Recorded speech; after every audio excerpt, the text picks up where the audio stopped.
দিনটি ছিল ২৬শে ফেব্রুয়ারি, শিব চতুর্দশী। চতুর্দশী লাগার পর আমি বাবার এখানে পুজো করে নিয়েছিলাম। তার কিছুটা অংশ তোমাদের সাথে শেয়ার করলাম। তো এই পুজো দিয়েই চলো আজকের এই ছোট্ট ব্লগটাকে স্টার্ট করি। Hello friends, welcome back to my channel. একটি নতুন ব্লগে তোমাদের অনেক অনেক স্বাগত। আশা করি তোমরা সবাই খুব ভালো আছো ও হ্যাপি আছো।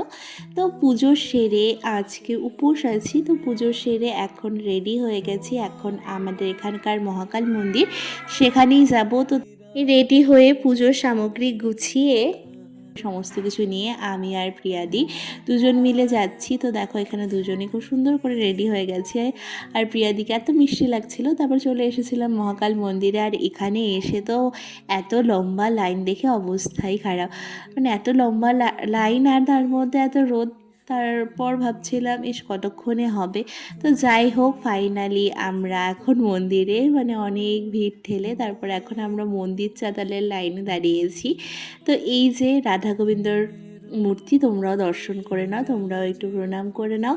তোমরা এর আগে দেখেছো মহাকাল মন্দির, তো এই মহাকাল মন্দিরে কিন্তু শিবের মন্দিরও আছে, শিব মন্দিরও আছে। তো সেখানেই সবাই আসে জল ঢালতে। তো এইটা নিয়ে বিভিন্ন পেপারেও অনেক কিছু লেখালেখি হয়েছে, খুবই জাগ্রত কথিত আছে। তো এই দেখো এইখানকার মহাকাল মন্দিরে শিব ঠাকুর, আর এত ভিড় ছিল, আর ভেতরে গিয়ে ভিডিও করার মতো অবস্থাই ছিল না। তারপর যখন আমরা বেরোই দেখি লাইন আরও বেড়েছে।